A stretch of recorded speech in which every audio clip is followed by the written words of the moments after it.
everybody, I hope you all are doing great. So in today's lecture, we're gonna discuss about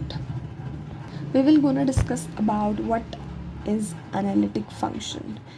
Analytic function is the most important topic for complex analysis. On the basis of complex analysis, analytic function is the one. In analytic function plays a very important role in this, and Cauchy-Riemann equation as well plays a very important role in this complex analysis. So these are the very important topics. So I hope आप इनको properly अच्छे से पढ़े according to your CUET examination, CUET PG examination. So a function, let's get begin. A function f of a complex variable z is said to be analytic at a point z0 if it has a derivative at each point in some neighborhood of z0 is called analytic.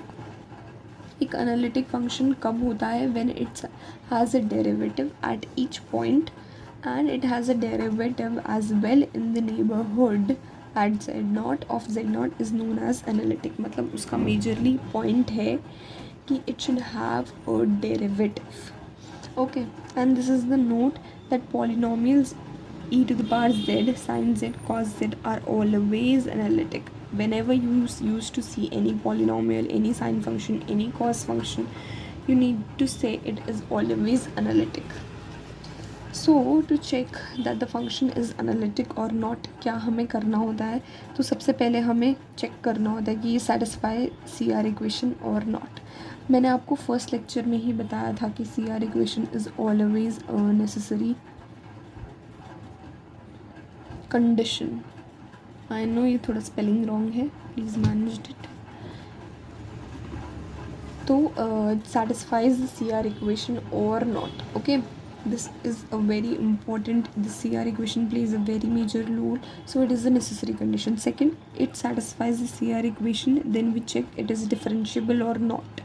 Okay, and then if it is differentiable, then we check it is differentiable at the neighborhood or not. Okay, हम सबसे पहले ये check करेंगे कि वो CR equation satisfy करता है या नहीं करता. सेकंड, डिफरेंशिएबल है या नहीं. थर्ड, डिफरेंशिएबल है तो डिफरेंशिएबल नेबरहुड में डिफरेंशिएबल है या नहीं.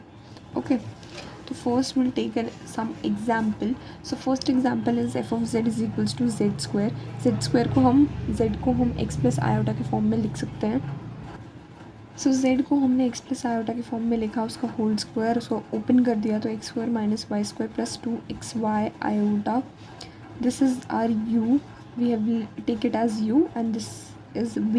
So this is the real part को हम u लेते हैं and imaginary part को हम v लेते हैं. तो u is equals to x square minus y square and v is equals to 2xy. तो del u by del x is equals to 2x, del v by del y is equals to 2x, del u by del y is equals to minus of 2y and minus of del v by del x is equals to minus of 2y.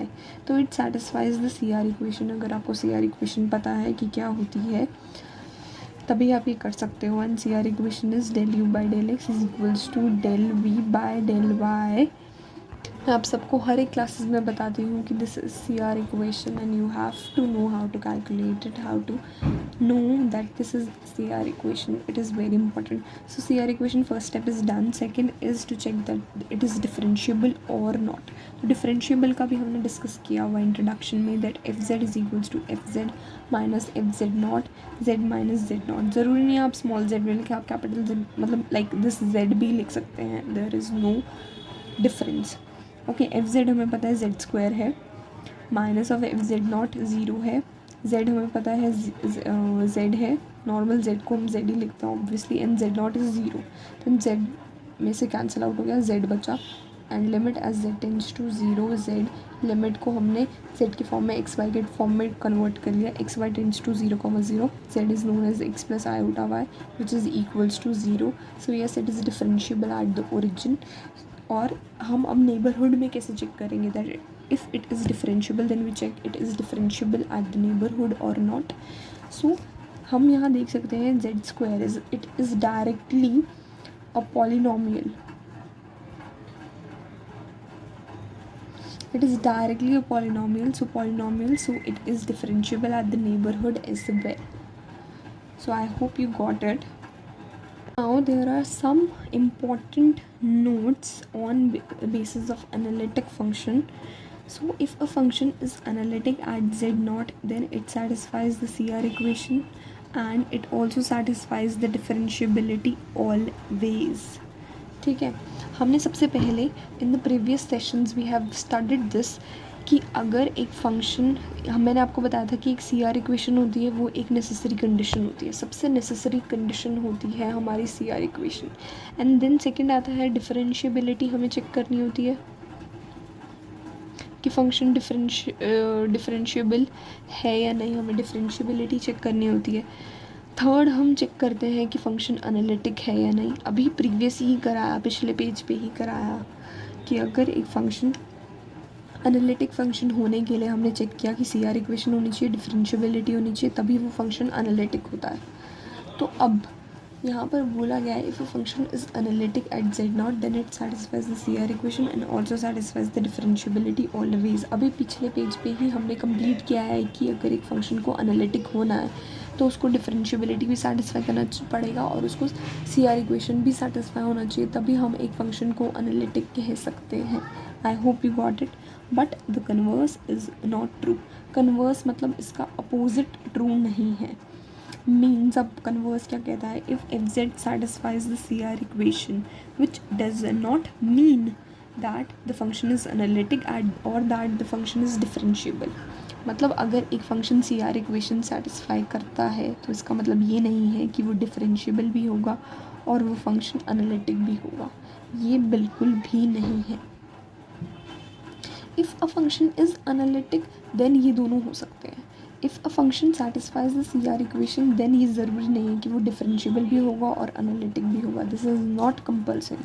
हाँ, अगर analytic है means analytic है then it satisfies differentiability and CR equation, then only. And if it is satisfies CR equation which does not imply that it is differentiable or analytic. I hope you got it. This is very important. On the basis you can cancel out the example. Like अगर आपके cancel out the options in the MCQ और MSQ में भी important notes आएंगे. And third is if FZ does not satisfies the CR equation then FZ is not analytic. It is a very basic statement. Not satisfy CR equation not analytic, because हमने ये बता रखा है कि अगर CR equation is the necessary condition, CR equation ही सेटिस्फाई नहीं होगी तो हम आगे बढ़ ही नहीं सकते, डिफरेंशिएबिलिटी चेक ही नहीं कर सकते. ये हमने प्रीवियस लेक्चर्स में भी पढ़ा है. I hope you got it. This is some important note as well. अगर वो फंक्शन एनालिटिक है तो वो फंक्शन हार्मोनिक भी होगा. हार्मोनिक फंक्शंस हमने पिछले ही लेक्चर में पढ़ा है, like harmonic function and harmonic conjugate. Okay, analytic function है तभी हार्मोनिक होगा, एनालिटिक फंक्शन है तभी CR होगा, तभी CR इक्वेशन को सेटिस्फाई करेगा. अगर एनालिटिक फंक्शन है तभी डिफरेंशिएबिलिटी हो सकती है. ये गांठ बांध के रख लो कि अगर एक फंक्शन एनालिटिक है तभी वो डिफरेंशिएबल होगा, अगर एक फंक्शन एनालिटिक है तभी वो CR इक्वेशन को सेटिस्फाई करेगा, और अगर एक फंक्शन एनालिटिक है तभी वो एक हार्मोनिक फंक्शन को भी सेटिस्फाई करेगा. आई होप यू गॉट इट. और कन्वर्स इनमें से किसी का भी ट्रू नहीं है. Converse is not true. I hope you got it. मैंने काफ़ी अच्छे से एक्सप्लेन किया है, काफ़ी सारे नोट्स एक्सप्लेन किए हैं. I hope you got it. Thank you very much. If you like the video, please like, share and subscribe it. I really need it right now. Thank you very much.